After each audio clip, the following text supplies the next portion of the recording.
ಸಾಧನೆಯ ಹಾದಿಯಲ್ಲಿ ಕಾರ್ಯಕ್ರಮ ಕೇಳಲು ತಮ್ಮನ್ನು ಆತ್ಮೀಯವಾಗಿ ಸ್ವಾಗತಿಸ್ತಿದ್ದೀನಿ. ನಾನು ಆರ್ಜೆ ಸವಿತಾ ಶಿವಕುಮಾರ್.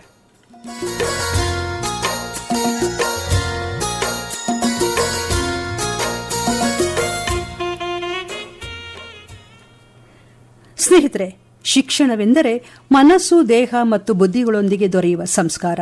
ಇಂತಹ ಸಂಸ್ಕಾರಯುತ ಶಿಕ್ಷಣದ ಕಣಜ ಭಂಡಾರವೇ ಆಗಿರುವ ಶಿಕ್ಷಣ ತಜ್ಞರಾದ ನಾಡೋಜ ಡಾಕ್ಟರ್ ಓಡೆ ಪಿ ಕೃಷ್ಣ ಅವರು ಇಂದು ಸಾಧನೆಯ ಹಾದಿಯಲ್ಲಿ ಕಾರ್ಯಕ್ರಮದಲ್ಲಿ ನಮ್ಮೊಂದಿಗೆ ಸ್ಟುಡಿಯೋದಲ್ಲಿದ್ದಾರೆ. ಡಾಕ್ಟರ್ ಓಡೆ ಪಿ ಕೃಷ್ಣ ಅವರು ಪ್ರಸಿದ್ಧ ಶಿಕ್ಷಣ ತಜ್ಞರು ಹಾಗೂ ಗಾಂಧೀಜಿಯವರ ತತ್ವಗಳಿಂದ ಪ್ರೇರಣೆ ಪಡೆದ ಹಿರಿಯ ಸಾಮಾಜಿಕ ಮತ್ತು ಸಾಂಸ್ಕೃತಿಕ ಸ್ವಯಂ ಸೇವಕರು. ಪ್ರಾಥಮಿಕ ವಿದ್ಯಾಭ್ಯಾಸದ ಸಮಯದಲ್ಲೇ ಸ್ವಾಮಿ ವಿವೇಕಾನಂದರು, ಮಹಾತ್ಮ ಗಾಂಧೀಜಿ, ಡಾಕ್ಟರ್ ಬಿಆರ್ ಅಂಬೇಡ್ಕರ್ ಅವರ ತತ್ವ ಸಿದ್ಧಾಂತಗಳಿಂದ ಪ್ರೇರಿತರಾಗಿ ಅವುಗಳನ್ನು ತಮ್ಮ ಜೀವನದುದ್ದಕ್ಕೂ ಅಳವಡಿಸಿಕೊಂಡಂತವರು ಡಾಕ್ಟರ್ ಕೃಷ್ಣ ಅವರು. ವೃತ್ತಿಯಿಂದ ಚಾರ್ಟರ್ಡ್ ಇಂಜಿನಿಯರ್ ಹಾಗೂ ಆರ್ಬಿಟ್ರೇಟರ್ ಆಗಿರುವ ಡಾಕ್ಟರ್ ಓಡೆ ಪಿ ಕೃಷ್ಣ ಅವರು 30 ವರ್ಷಗಳಿಗೂ ಹೆಚ್ಚು ಸಾಮಾಜಿಕ ಜೀವನದ ಆಳ ಅಗಳಗಳನ್ನು ತುಂಬಾ ವಿಸ್ತಾರವಾಗಿ ಅರಿತು ಅದು ಅಳವಡಿಸಿಕೊಂಡವರು. ಅವರ ಸಾಮಾಜಿಕ ಜೀವನ ಬಹಳ ವಿಸ್ತಾರವಾದದ್ದು. ಹಲವಾರು ಪ್ರತಿಷ್ಠಿತ ಸೇವಾ ಸಂಸ್ಥೆಗಳಲ್ಲಿ ಉನ್ನತ ಸ್ಥಾನವನ್ನು ಅಲಂಕರಿಸಿ ಸಾಮಾಜಿಕ ಬದ್ಧತೆಯಿಂದ ಸೇವೆಯನ್ನು ಸಲ್ಲಿಸ್ತಾ ಬಂದಿದ್ದಾರೆ ಡಾಕ್ಟರ್ ಕೃಷ್ಣ ಅವರು. ಬನ್ನಿ ಅವರನ್ನ ಕಾರ್ಯಕ್ರಮಕ್ಕೆ ಸ್ವಾಗತಿಸೋಣ. ಸರ್ ನಮಸ್ಕಾರ. ಹಾಗೆ ಕಾರ್ಯಕ್ರಮಕ್ಕೆ ಆತ್ಮೀಯ ಸ್ವಾಗತ. ನಮಸ್ಕಾರ ಸರ್. ನೀವು ಮಹಾತ್ಮ ಗಾಂಧೀಜಿಯವರ ತತ್ವಗಳಿಂದ ಪ್ರೇರಿತರಾದವರು, ಗಾಂಧಿ ಭವನದ ಅಧ್ಯಕ್ಷರು ಕೂಡ ನೀವು. ಹಾಗಾಗಿ ಮಹಾತ್ಮ ಗಾಂಧೀಜಿಯವರು ಯಾವ ರೀತಿಯಾಗಿ ನಿಮಗೆ ಪ್ರೇರಣೆ ಆಯಿತು, ಸ್ಫೂರ್ತಿ ಆಯಿತು? How Gandhiji impressed you sir? ಅದೇ ಮೂಲತಃ ಮೇಡಮ್, ನಾನು ಸ್ವಾತಂತ್ರ್ಯ ಹೋರಾಟಗಾರರ ಮನೆತನದಿಂದ ಬಂದಂಥವನು. ನಮ್ಮ ತಾತನವರು ಸ್ವಾತಂತ್ರ್ಯ ಹೋರಾಟಗಾರರು, ಹಾಗೆ ನಮ್ಮ ದೊಡ್ಡಪ್ಪ, ನಮ್ಮ ತಂದೆಯವರೆಲ್ಲರೂ ಕೂಡ ಗಾಂಧಿ ಬದುಕನ್ನು ಅಪ್ಪಿಕೊಂಡು ಬೆಳೆದಂಥವ್ರು. ನಿಮ್ಮ ತಾತನ ಹೆಸರನ್ನು ಹೇಳಬಹುದಾ? WH ಹನುಮಂತಪ್ಪನವರು ಅಂತ. ಅವರು ಬೆಂಗಳೂರಿನ ಮಾಜಿ ಮೇಯರ್ ಆಗಿದ್ದರು, ಪ್ರಥಮ ಶಾಸಕರು ಕೂಡ ಆಗಿದ್ದರು, ಹಾಗೆ ಭಾಳ ಸ್ವಾತಂತ್ರ್ಯ ಹೋರಾಟಗಾರರಾಗಿದ್ದರು. ಗಾಂಧಿಯ ನಿಕಟ ಸಂಬಂಧ ಇಟ್ಕೊಂಡು ಅವರು ರಾಷ್ಟ್ರೀಯ ಆಂದೋಲನದಲ್ಲಿ ಭಾಗಿಯಾಗಿದ್ದಂಥವ್ರು. ಹಾಗಾಗಿ ನನಗೆ ಆ ಹಿನ್ನೆಲೆ ಮೊದಲೇ ಕುಟುಂಬದಲ್ಲೇ ಇದ್ದದ್ರಿಂದ ಒಂದು. ಎರಡನೇದು, ನಾನು ಇಂಜಿನಿಯರಿಂಗ್ ಓದುವಾಗ 1983ರಲ್ಲಿ the 100 collected works of Mahatma Gandhi, Mahatma ಗಾಂಧಿಯವರ ಸಮಗ್ರ ಸಾಹಿತ್ಯ ಏನು ಭಾರತ ಸರ್ಕಾರ ಪ್ರಕಟ ಮಾಡಿತ್ತು ಅದೆಲ್ಲವನ್ನೂ ಓದುವಂಥ ಒಂದು ಅವಕಾಶ ನನಗೆ ಸಿಕ್ತು. ಅದ ನಂತರ ಅದೇ ವರ್ಷ ನಾನು ಸ್ವಾಮಿ ವಿವೇಕಾನಂದರ ಅವರ ಸಂಪೂರ್ಣ ಕಲೆಕ್ಟೆಡ್ ವರ್ಕ್ಸ್ ಅನ್ನುವಂಥದ್ದನ್ನು ಓದಿದೆ. ಆಮೇಲಿಂದ ನಮ್ಮ ಸಂವಿಧಾನದ ಡಿಬೇಟ್ಗಳು, ಕಾನ್ಸ್ಟಿಟ್ಯೂಷನಲ್ ಡಿಬೇಟ್ಸನ್ನು ಕೂಡ ಓದಿದೆ.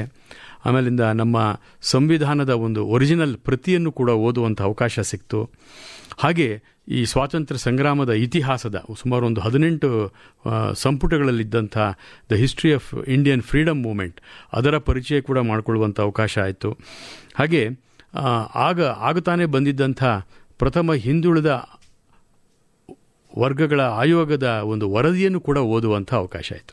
ಇಷ್ಟೆಲ್ಲ ಸಾಹಿತ್ಯವನ್ನು ನಾನು ಓದಿದಾಗ ನನ್ನ ಚಿಕ್ಕ ವಯಸ್ಸಿನಲ್ಲಿ ಏನೋ ಒಂದು ರೀತಿ ಗಾಂಧಿಯವರ ಕೊಡುಗೆ ಬಹಳ ಅಪಾರದೆ ಈ ದೇಶದ ನಿರ್ಮಾಣದಲ್ಲಿ, ಸ್ವಾತಂತ್ರ್ಯ ಸಂಗ್ರಾಮದಲ್ಲಿ ಅನ್ನುವಂಥದ್ದು.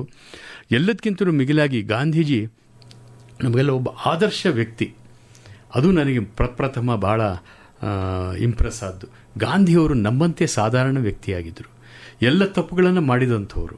ಆದರೆ ತನ್ನ ತಪ್ಪುಗಳನ್ನು ತಿದ್ದುಕೊಳ್ತಾ ತನ್ನನ್ನು ತಾನು ಒಂದು ಅನ್ವೇಷಣೆಗೆ ಅಳವಡಿಸಿಕೊಳ್ತಾ ಮೇಲಕ್ಕೆ ಏರಿದಂಥ ಒಬ್ಬ ಮಹಾನ್ ನಾಯಕ.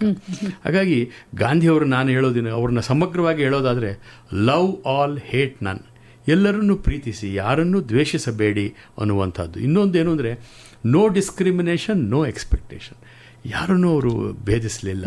ಆಮೇಲೆ ಯಾರಿಂದಲೂ ಏನನ್ನೂ ಬಯಸಲಿಲ್ಲ. ಈ ಎರಡು ಈ ಗುಣಗಳಿದೆಯಲ್ಲ, ನನಗೆ ಬಹಳ ಇಂಪ್ರೆಸ್ ಆದ್ದು ಗಾಂಧಿಯವ್ರ ಬಗ್ಗೆ. ಹಾಗಾಗಿ ಸಮಗ್ರವಾಗಿ ಆಳವಾಗಿ ಅವರ ಬದುಕನ್ನು ಓದುವ ಪ್ರಯತ್ನ ಚಿಕ್ಕ ವಯಸ್ಸಿನಲ್ಲೇ ಮಾಡಿಕೊಂಡಿದ್ದರಿಂದ ನನಗೆ ಗಾಂಧಿ ಒಂದು ದೊಡ್ಡ ಪ್ರೇರಣೆಯಾಗಿ ನನಗೆ ಬಂದರು. ಸರ್, ನಿಮಗೆ ಗಾಂಧೀಜಿಯವರು ಪ್ರೇರಣೆ ಆದಂತೆ ಇಂದಿನ ಜನಾಂಗಕ್ಕೆ ಅವರು ಯಾವ ರೀತಿಯಾಗಿ ಪ್ರೇರಣೆ ಮಾಡ್ಕೊಳ್ಬಹುದು? ನಮಗ್ ನಾವೇ ಗಾಂಧೀಜಿನ ಪ್ರೇರಣೆಯಾಗಿ ನಾವು ಯಾವ ರೀತಿಯಾಗಿ ಪಡೆದುಕೊಳ್ಬಹುದು ಸರ್? ಗಾಂಧೀಜಿಯವರು ಹೇಳ್ತಾರೆ, ಅವರು ಅಳವಡಿಸಿದಂಥ ಅನೇಕ ತತ್ವಗಳಿರಬಹುದು, ಅದ್ಯಾವುದೂ ನಾನು ಹೊಸದಾಗಿ ಕಂಡುಹಿಡಿದಿದ್ದಲ್ಲ, ಅದೆಲ್ಲವೂ ಕೂಡ ಈ ನಾಡಿನ ಸಂಸ್ಕೃತಿ ಪರಂಪರೆಗಳ ಭಾಗ. ಸತ್ಯ ಇರಬಹುದು, ಅಹಿಂಸೆ ಇರ್ಬೋದು, ಈ ತತ್ವಗಳು ಯಾವ ಹೊಸದಲ್ಲ ನಾನು ಹೇಳಿದ್ದು. ಈ ನಾಡಿನ ಈ ತತ್ವಗಳನ್ನು ನಾನು ನನ್ನ ಬದುಕಿನಲ್ಲಿ, ನನ್ನ ಹೋರಾಟಗಳಲ್ಲಿ ನಾನು ಅದನ್ನು ಅಳವಡಿಸ್ತಾ ಬಂದೆ ಅನ್ನುವಂಥ ಮಾತನ್ನು ಗಾಂಧಿಯವರು ಹೇಳ್ತಾರೆ. ಹಾಗಾಗಿ ನಾನು ಯುವಕರಲ್ಲಿ ಕೇಳೋದಿಷ್ಟೇ, ಗಾಂಧಿಯವರನ್ನು ಓದುವ ಪ್ರಯತ್ನ ಮಾಡಿ. ಯಾಕಂದರೆ ಭಾಳ ಮುಖ್ಯ ಏನು ಅಂತಂದರೆ ಓದಬೇಕು, ಅರ್ಥ ಮಾಡಿಕೊಳ್ಬೇಕು. ಗಾಂಧಿಯವರನ್ನು ನಂತರ ನಿಮಗೆ ಸಮಾಧಾನ ಇಲ್ಲದಿದ್ದರೆ ಬೇಕಾದರೆ ಅವ್ರನ್ನ ಪ್ರಶ್ನೆ ಮಾಡಿ. ಯಾಕಂದರೆ ಗಾಂಧಿ ಏನು ಪ್ರಶ್ನಾತೀತರಲ್ಲ. ಅವರದು ಅತ್ಯಂತ ತೆರೆದ ಬದುಕು, ಮೋಸ್ಟ್ ಟ್ರಾನ್ಸ್ಪರೆಂಟ್ ಲೈಫ್. ಅವರಷ್ಟು ಭಾಷಣಗಳಿರ್ಬೋದು, ಬರವಣಿಗೆಗಳಿರೋದು ಪ್ರಕಟ ಆಗಿರುವಂಥದ್ದು ಪ್ರಪಂಚದಲ್ಲಿ ಯಾವ ಒಬ್ಬ ವ್ಯಕ್ತಿಯ ಬಗ್ಗೆಯೂ ಕೂಡ ಅಷ್ಟು ಸಮಗ್ರವಾಗಿ ಇಲ್ಲ. ಸೊ ಅಥೆಂಟಿಕ್ ಲಿಟ್ರೇಚರ್ ಇವತ್ತು ಭಾರತ ಸರ್ಕಾರ ಇವತ್ತು ಪ್ರಕಟ ಮಾಡಿದೆ. ಇದೆಲ್ಲವೂ ಕೂಡ ಇಂಟರ್ನೆಟ್ಲಿ ಲಭ್ಯ ಇರುವಂಥದ್ದು. ಹಾಗಾಗಿ ಗಾಂಧಿಯವರನ್ನು ಅಧ್ಯಯನ ಮಾಡಿ, ಅರ್ಥ ಮಾಡಿಕೊಳ್ಳಿ, ಬೇಕಾದರೆ ಪ್ರಶ್ನೆನೂ ಮಾಡಿ. ಆ ನಂತರ ನೀವು ಅವ್ರು ಓದಿದ ನಂತರ ನೀವು ಅವ್ರನ್ನ ಟೀಕೆ ಮಾಡಿ, ಓದದೆ ಟೀಕೆ ಮಾಡಬೇಡಿ ಅನ್ನುವಂಥದ್ದು ನನ್ನ. ಬಹುಶಃ ಇವತ್ತು ಬಹಳಷ್ಟು ಅದೇ ತರ ಆಗ್ತಾ ಇದೆ. ಓದಿ ಅರ್ಧ ತಿಳ್ಕೊಂಡು ನಾವು ಟೀಕೆ ಮಾಡ್ತೀವಿ, ಯಾವುದೇ ವ್ಯಕ್ತಿ ಇರಬಹುದು, ಅದನ್ನ ಮಾಡಬಾರ್ದು ಅಂತ ನೀವು ಹೇಳ್ತಾ ಇದ್ರೆ. ಅದರಲ್ಲೂ ಗಾಂಧೀಜಿಯವ್ರನ್ನ ಓದಿ ತಿಳಿದುಕೊಂಡು ಪ್ರಶ್ನೆ ಮಾಡಿ ಅವರ ತತ್ವಗಳನ್ನ ಅಳವಡಿಸಿಕೊಳ್ಳಿ ಅಂತ ಹೇಳ್ತಾ ಇದ್ದೀರಾ. ಯಾಕೆಂದ್ರೆ today world needs Gandhi madam. ಇಡೀ ಪ್ರಪಂಚ ಗಾಂಧಿಯರ ಎದುರು ನೋಡ್ತಾ ಇರುವಂತಹದ್ದು. ಎಲ್ಲ ಅಂತಾರಾಷ್ಟ್ರೀಯ ಸಮಸ್ಯೆಗಳಿಗೆ ಗಾಂಧಿಯೇ ಪರಿಹಾರ ಅಂತ ಎಲ್ಲ ವಿಶ್ವದ ಎಲ್ಲ ರಾಷ್ಟ್ರಗಳ ನಾಯಕರಿಗೂ ಕಾಣ್ತಾ ಇರುವಂಥ ಈ ಸಂದರ್ಭದಲ್ಲಿ ನಾನು ಇವತ್ತು ನಮ್ಮ ಸಾಮಾಜಿಕ ಜಾಲತಾಣಗಳಲ್ಲೆಲ್ಲ ಗಾಂಧಿಯವ್ರ ಬಗ್ಗೆ ಭಾಳ ಒಂಥರ ಭಾಳ ಕೀಳಾಗಿ ಮಾತನಾಡ್ತಕ್ಕಂಥ ಪ್ರವೃತ್ತಿ ಇರುವಂಥದ್ದನ್ನೆಲ್ಲ ನಾನು ನೋಡಿದಾಗ ನನಗನ್ಸೋದು, ನಮ್ಮ ಯುವಕರು ಆಳ ಅಧ್ಯಯನ ಮಾಡಬೇಕು. ಅಧ್ಯಯನ ಮಾಡಿದರೆ ಖಂಡಿತವಾಗಿಯೂ ಮನ ಪರಿವರ್ತನೆ ಆಗುತ್ತೆ, ಗಾಂಧಿಯನ್ನು ಅಪ್ಪಿಕೊಳ್ತಾರೆ ಅನ್ನುವಂಥ ಇಂಗಿತ. ಅಧ್ಯಯನ ಮಾಡೋದಿಲ್ಲ, ಯಾರೋ ಏನೋ ಹೇಳಿರ್ತಾರೆ, ಅದನ್ನ ಕೇಳಿಸ್ಕೊಂಡು ಅವರು ತಪ್ಪು ಅಭಿಪ್ರಾಯನ ವ್ಯಕ್ತಪಡಿಸ್ತಾರೆ. ಅದು ತಪ್ಪು ಅಂತ ನೀವು ಹೇಳ್ತಾ ಇದ್ದೀರಾ. ಹೌದು ಮೇಡಮ್. ಸರ್, ಶಿಕ್ಷಣ ತಜ್ಞರಾಗಿ ಒಬ್ಬ ಪ್ರಖ್ಯಾತ ಶಿಕ್ಷಣ ತಜ್ಞರು ಕೂಡ, ಜೊತೆಗೆ ಸಮಾಜ ಸೇವೆಯನ್ನು ಸಹ ಮಾಡ್ತಾ ಬಂದಿದ್ದೀರಿ. ಈ ಶಿಕ್ಷಣಕ್ಕೆ ಸಂಬಂಧಪಟ್ಟಂತೆ ಇಂದಿನ ಶಿಕ್ಷಣದ ಗುರಿ ಯಾವ ರೀತಿ ಇರಬೇಕು, ಶಿಕ್ಷಣದ ಮಟ್ಟ ಯಾವ ರೀತಿ ಇದೆ, ಜೊತೆಗೆ ಶಿಕ್ಷಣ ಸಂಸ್ಥೆಗಳು ಈ ನಿಟ್ಟಿನಲ್ಲಿ ಏನ್ ಮಾಡಬೇಕು ಅಂದ್ರೆ ಯಾವ ಕ್ರಮಗಳನ್ನ ಅನುಸರಿಸಿದೆ ಆದ್ರೆ ಶಿಕ್ಷಣದ ಗುಣಮಟ್ಟವನ್ನು ಹೆಚ್ಚಿಸಬಹುದು? ಈಗ ಶಿಕ್ಷಣ ಅನ್ನುವಂಥದ್ದು ಬಹಳ ಮುಖ್ಯವಾದದ್ದು ಮೇಡಮ್. ಇವತ್ತು ಯಾವುದೇ ರಾಷ್ಟ್ರದ ಅಭ್ಯುದಯವನ್ನು ನಾವು ಅಳತೆ ಮಾಡಬೇಕಾದ್ರೆ ಅದಕ್ಕೆ ಅಳತೆಗೋಲು ಯಾವುದು ಅಂತಂದರೆ ಆ ರಾಷ್ಟ್ರದಲ್ಲಿರುವಂಥ ಶಿಕ್ಷಣದ ಮಟ್ಟ ಅಂತ. ಅದರಲ್ಲೂ ಉನ್ನತ ಶಿಕ್ಷಣ ಬಹಳ ಮುಖ್ಯ ಆಗ್ತದೆ. ಸಂವೈಧಾನಿಕವಾಗಿ ನಾವೆಲ್ಲರೂ ಕೂಡ ಈ ಪ್ರಾಥಮಿಕ ಶಿಕ್ಷಣಕ್ಕೆ ಒತ್ತನ್ನು ಕೊಡ್ತಾ ಇದ್ದೇವೆ. ಅದು ಸಾಂಗವಾಗಿ ಸರ್ಕಾರಗಳು ಮಾಡ್ತೀವಿ, ಅದಿಲ್ಲ ಅಂತ ನಾನು ಹೇಳೋದಿಲ್ಲ. ಆದರೆ ಇವತ್ತು ಉನ್ನತ ಶಿಕ್ಷಣದಲ್ಲಿ ಕೂಡ ಇವತ್ತು ನಾವು ದೊಡ್ಡ ಮಟ್ಟದ ಕೊಡುಗೆಯನ್ನು ಕೊಡಬೇಕಾಗಿದೆ. ಈ ಹೈಯರ್ ಎಜುಕೇಷನ್ ಎನ್ರೋಲ್ಮೆಂಟ್ ರೇಷಿಯೋ ಅಂತ ನಾವೇನು ಹೇಳ್ತೀವಲ್ಲ ಮೇಡಮ್, ಅದು ಹೆಚ್ಚಿನ ರೀತಿಯಲ್ಲಿ ಆಗಬೇಕಾಗಿರುವಂಥದ್ದನ್ನು ನಾವು ಕಾಣ್ತೇವೆ. ಯಾಕಂದರೆ ನಮ್ಮ ಜನಸಂಖ್ಯೆಗೆ ಬೇಕಾಗಿರುವಂಥ ಹೈಯರ್ ಎಜುಕೇಷನ್ ಎನ್ರೋಲ್ಮೆಂಟ್ ಇದೆಯಲ್ಲ, ಅದು ಬಹಳ ಆ ಒಂದು ರೇಷಿಯೋ ಬಹಳ ಕಡಿಮೆ ಇದೆ ಅಂಥೇಳಿ. ಹಾಗಾಗಿ ಭಾರತ ಸರ್ಕಾರ ಕೂಡ ಇದರ ಬಗ್ಗೆ, ಎಲ್ಲ ರಾಜ್ಯ ಸರ್ಕಾರಗಳು ಕೂಡ ಇದರ ಬಗ್ಗೆ ಹೆಚ್ಚು ಒತ್ತನ್ನು ಕೊಡ್ತಾ ಇದೆ. ನ್ಯೂ ಎಜುಕೇಷನ್ ಪಾಲಿಸಿ 2020 ಅದರ ಉದ್ದೇಶವೂ ಕೂಡ ಅದೇ ಆಗಿದೆ. ಒಟ್ಟಾರೆ ಶಿಕ್ಷಣ ಎಲ್ಲರಿಗೂ ಎಟಕುವ ರೀತಿಯಲ್ಲಾಗಬೇಕು ಅನ್ನುವ ಒಂದು ದೊಡ್ಡ ಉದ್ದೇಶ ಇವತ್ತು ಇದೆ. ನಾನಾದರೂ ಕೂಡ ಅಂದ್ಕೊಳ್ಳೋದೇನು ಅಂತಂದರೆ, ಶಿಕ್ಷಣ ಅನ್ನುವಾಗ ಬರೀ ಡಿಗ್ರಿ ಪಡೆಯೋದಲ್ಲ, ಒಂದು ವ್ಯಕ್ತಿತ್ವ ನಿರ್ಮಾಣ ಆಗಬೇಕು. ಸ್ವಾಮಿ ವಿವೇಕಾನಂದರು ಹೇಳಿದಾಗೆ education should be man making nation building. ನೋಡಿ, 2 ಪದಗಳು ಎಂಥ ಅದ್ಭುತವಾದ ಪದಗಳನ್ನು ವಿವೇಕಾನಂದರು ನಮಗೆ ಚಿಂತನೆ ಇಟ್ಟರು ನಮ್ಮ ಮುಂದೆ. ಮನುಷ್ಯ ನಿರ್ಮಾಣ ಆಗದೇ ಇದ್ದರೆ, ಚಾರಿತ್ರ್ಯ ನಿರ್ಮಾಣ ಆಗದೇ ಇದ್ದರೆ ಯಾವ ಶಿಕ್ಷಣವೂ ಕೂಡ ಏನು ಪ್ರಯೋಜನ ಆಗೋದಿಲ್ಲ ಅನ್ನುವಂಥದ್ದು. 2ನೇದು ಬಹಳ ಮುಖ್ಯವಾಗಿರ್ತಕ್ಕಂಥದ್ದು ನೇಷನ್ ಬಿಲ್ಡಿಂಗ್ ಎಜುಕೇಷನ್, ರಾಷ್ಟ್ರ ನಿರ್ಮಾಣ ಮಾಡುವಂಥ ಶಿಕ್ಷಣ ಆಗಬೇಕು. ಹಾಗಾಗಿ ಜೊತೆಯಲ್ಲಿ ವೈಯಕ್ತಿಕವಾಗಿ ನಮ್ಮ ಯುವಕರು ಸಶಕ್ತರಾಗೋದರ ಜೊತೆಗೆ ದೇಶ ಕೂಡ ಸಶಕ್ತವಾಗಬೇಕು ಅನ್ನುವಂಥ ಆ ಮಟ್ಟದ ಶಿಕ್ಷಣ ಇವತ್ತು ನಮಗೆ ಬೇಕಾಗಿದೆ. ಆ ನಿಟ್ಟಿನಲ್ಲಿ ಎಲ್ಲ ಶಿಕ್ಷಣ ಸಂಸ್ಥೆಗಳು ಕೂಡ ಪೂರಕವಾಗಿ ಕೆಲಸ ಮಾಡ್ತಾ ಇದೆ. ನನಗೆ ಭಾಳ ಸಂತೋಷ ಏನು ಅಂತಂದರೆ, ಖಾಸಗಿ ಶಿಕ್ಷಣ ವಲಯ ಕೂಡ ಸರ್ಕಾರದೊಂದಿಗೆ ಕೈ ಜೋಡಿಸಿ ಇವತ್ತು ದೊಡ್ಡ ಪ್ರಮಾಣದಲ್ಲಿ ಒಂದು ರೀತಿಯ ಪಾರ್ಟ್ನರ್ಶಿಪ್ ಅನ್ನುವಂಥ ರೀತಿಯಲ್ಲಿ ನಮ್ಮ ಶಿಕ್ಷಣವನ್ನು ನಡೆಸ್ತಾ ಬಂದಿದೆ. ಇದು ನಮ್ಮ ಭಾರತ ದೇಶದಲ್ಲಿ ಇಂದಿಗೂ ಕೂಡ ಶಿಕ್ಷಣ ಅನ್ನುವಂಥದ್ದು it is a charitable task. This is not A profit making business. ಅದರಿಂದ ಎಲ್ಲೂ ಕೂಡ ಇದು ಹಣ ಮಾಡುವ ಒಂದು ವಿಧಾನ ಆಗದೆ ಒಂದು ರೀತಿಯಲ್ಲಿ ಎಲ್ಲರಿಗೂ ಕೂಡ ಎಟುಕುವ ರೀತಿಯಲ್ಲಿ, ಯಾರು ಕೂಡ ಇದೊಂದು ಕಮರ್ಷಿಯಲೈಸೇಷನ್ ಆಗೋದಕ್ಕೆ ಅವಕಾಶ ಕೊಡದೇ ಇರುವಂಥ ರೀತಿಯಲ್ಲಿ ಇವತ್ತು ಶಿಕ್ಷಣ ಆಗಬೇಕಿದೆ. ಅದು ಆಗ್ತಾ ಇದೆ ಅಂತ ಹೇಳಿ ನಾನಾದರೂ ಕೂಡ ನಂಬಿದ್ದೇನೆ. ಆಗ್ತಾ ಇದೆಯಾ ಸರ್? ಆಗ್ತಾ ಇದೆ. ಅನ್ನಿಸ್ತಿದೆಯಾ? ಅನ್ನಿಸ್ತಾ ಇದೆ. ಶಿಕ್ಷಣ ಅದು ಒಂದು ದಂಧೆ ಅನ್ನೋ ತರ ಆಗಿದೆ ಇವತ್ತು. ಆಗಿದೆ ಅಂತ ಕೆಲವರು ಅಲ್ಲಲ್ಲಿ ಆರೋಪ ಮಾಡ್ತಾರೆ. ಬಟ್ ಬಹುತೇಕ ನೀವು ಒಟ್ಟಾರೆ ಚಿತ್ರ ತಗೊಂಡ್ರೆ ಆ ತರದ ಒಂದು ಸ್ಥಿತಿ ಏನು ಇಲ್ಲ ಮೇಡಮ್. ಆಶಾದಾಯಕವಾಗಿದೆ. ಹೌದು. 4 ಗಂಟೆ 15 ನಿಮಿಷ 8 ಸೆಕೆಂಡುಗಳ ಈ ಸಮಯದಲ್ಲಿ ನೀವು ಕೇಳ್ತಾ ಇದ್ದೀರಾ ಆಕಾಶವಾಣಿ ಬೆಂಗಳೂರು 101.3 FM ಕಂಪನಾಂಕಗಳಲ್ಲಿ ಮೂಡಿ ಬರ್ತಾ ಇರುವಂಥ ಸಾಧನೆಯ ಹಾದಿಯಲ್ಲಿ ಕಾರ್ಯಕ್ರಮವನ್ನು. ಈ ನಮ್ಮ ಕಾರ್ಯಕ್ರಮದಲ್ಲಿ ನಮ್ಮೊಂದಿಗೆ ಇದ್ದಾರೆ ಪ್ರಖ್ಯಾತ ಶಿಕ್ಷಣ ತಜ್ಞರು ಹಾಗೂ ಸಮಾಜ ಸೇವಕರೂ ಆಗಿರುವಂತಹ ಡಾಕ್ಟರ್ ಉಡೆ ಪಿ ಕೃಷ್ಣ ಅವರು. ಬನ್ನಿ ಅವರ ಮಾತುಗಳಲ್ಲಿ ಶಿಕ್ಷಣದ ಬಗ್ಗೆ ಮತ್ತಷ್ಟು ಮಾಹಿತಿಯನ್ನು ತಿಳ್ಕೊಳ್ತಾ ಸಾಗೋಣ. ಸರ್, ಮತ್ತೊಮ್ಮೆ ಕಾರ್ಯಕ್ರಮಕ್ಕೆ ಆತ್ಮೀಯ ಸ್ವಾಗತ. ಸಾಮಾನ್ಯವಾಗಿ ಎಲ್ಲರೂ ಪ್ಲೇಸ್ಮೆಂಟ್ ಅಂತ ಮುಖ್ಯ ಅಂತ ಭಾವಿಸ್ತಾರೆ. ಎಲ್ಲ ಪೇರೆಂಟ್ಸು ಭಾವಿಸ್ತಾರೆ. ಅದೇ ರೀತಿ ಸ್ಟೂಡೆಂಟ್ಸ್ ಕೂಡ ಅದೇ ಪ್ಲೇಸ್ಮೆಂಟ್ ಎಲ್ಲಿ ಚೆನ್ನಾಗಿರುತ್ತೆ ಅದೇ ಕಾಲೇಜ್ಗೆ ಸೇರ್ಕೊಳ್ಳಿಕ್ಕೆ ಅಡ್ಮಿಷನ್ ಮಾಡ್ಕೊಳ್ಳಿಕ್ಕೆ ಇಷ್ಟಪಡ್ತಾರೆ. ಇದು ಇತ್ತೀಚಿನ ದಿನಗಳಲ್ಲಂತೂ ಜಾಸ್ತಿ ಆಗಿದೆ. ಇದ್ರ ಬಗ್ಗೆ ನಿಮ್ಮ ಅಭಿಪ್ರಾಯ ಏನು ಸರ್? ಪ್ಲೇಸ್ಮೆಂಟ್ ಬಗ್ಗೆ ನಂದು ಭಾಳ ಸ್ಪಷ್ಟ ಅಭಿಪ್ರಾಯ ಮೇಡಮ್. ಶಿಕ್ಷಣ ಸಂಸ್ಥೆಗಳು ವಿದ್ಯಾರ್ಥಿಗಳಿಗೆ ಜ್ಞಾನವನ್ನು ಕೊಡುವಂಥ ಕೇಂದ್ರಗಳಾಗಬೇಕು. ಇವು ಎಂಪ್ಲಾಯ್ಮೆಂಟ್ ಎಕ್ಸ್ಚೇಂಜಸ್ ಆಗಬಾರದು ಅನ್ನುವಂಥದ್ದು ನನ್ನ ದಿಟವಾದಂಥ ಅಭಿಪ್ರಾಯ. ಯಾಕೆಂತಂದರೆ ಪ್ಲೇಸ್ಮೆಂಟ್ ಅನ್ನುವಂಥದ್ದು ಒಂದು ಫೆಸಿಲಿಟಿ. ಆ ಫೆಸಿಲಿಟಿಯನ್ನು ವ್ಯವಸ್ಥೆಯನ್ನು ಶಿಕ್ಷಣ ಸಂಸ್ಥೆಗಳು ಮಾಡಬೇಕು. ಯಾಕಂದರೆ ಕಾಲೇಜ್ನಲ್ಲಿರುವಂಥ ಪಾಸಾಗುವಂಥ ಎಲ್ಲ ಗ್ರ್ಯಾಜುಯೇಟ್ಸ್ಗೂ ಕೂಡ ಒಂದು ರೀತಿ ಪ್ಲೇಸ್ಮೆಂಟ್ನ ಅವಶ್ಯಕತೆ ಇರೋದಿಲ್ಲ. ಯಾರು ಬೇಕಾಗ್ತದೆ ಅವ್ರಿಗೆ ಮಾತ್ರ ಅದನ್ನು ಕೊಡಬೇಕಾಗ್ತದೆ. ದುರಾದೃಷ್ಟವಶಾತ್ ನಾವು ಮಕ್ಕಳಿಗೆ instead of empowering them with knowledge ನಾವು ಈ ರೀತಿ ಈ ಪ್ಲೇಸ್ಮೆಂಟ್ಗಳನ್ನೇ ಮುಂದಾಗಿಟ್ಟುಕೊಂಡು ಇದರ ಮೇಲೆ ನಾವು ನಮ್ಮ ಶಿಕ್ಷಣ ಸಂಸ್ಥೆಗಳ ಗುಣಮಟ್ಟವನ್ನು ಅಳಿಲಿಕ್ಕೆ ಆರಂಭಿಸಿದ್ದೇವೆ. ಇದು ಒಳ್ಳೆಯ ಒಂದು ಡೆವಲಪ್ಮೆಂಟ್ ಅಲ್ಲ ಅನ್ನುವಂಥದ್ದು ನನ್ನ ಅಭಿಪ್ರಾಯ. ಯಾಕೆಂತಂದರೆ ನಾನು ಎಷ್ಟೋ ಕಾಲೇಜುಗಳಲ್ಲಿ ನೋಡಿದ್ದೇನೆ, ಇವತ್ತು ನಮ್ಮಲ್ಲಿ ಆ ಮಟ್ಟದ ಪೇ ಸ್ಕೇಲ್ನಲ್ಲಿ ವಿದ್ಯಾರ್ಥಿಗಳು ಬಂದಿದ್ದಾರೆ. ಕಂಪ್ನಿ CTC ಒಂದು ಏನು company cost of the company ಅಂತ ಏನು ಹೇಳ್ತಾರೆ, ಅದರ ಮೇಲೆ ಕಾಲೇಜಿನ ಡಿಮಾಂಡು, ಅಡ್ಮಿಷನ್ ಡಿಮಾಂಡ್ ಇವೆಲ್ಲವೂ ಕೂಡ ನಿರ್ಣಯ ಆಗ್ತಾ ಇದೆ ಅನ್ನುವಂಥದ್ದು ಇದು ಅಷ್ಟು ಆರೋಗ್ಯಕರವಾದಲ್ಲ ಅಂತ ಹೇಳಿ ನಾನಾದರೂ ಕೂಡ ಅಂದ್ಕೊಂಡಿದ್ದೇನೆ. ನಿಜ, ನಾವು ಕೊಡುವಂಥ ಶಿಕ್ಷಣ ನಮ್ಮ ವಿದ್ಯಾರ್ಥಿಗಳಿಗೆ ಪ್ಲೇಸ್ಮೆಂಟ್ ಎಲ್ಲವೂ ಚೆನ್ನಾಗಿ ಆಗಬೇಕು ನಿಜ.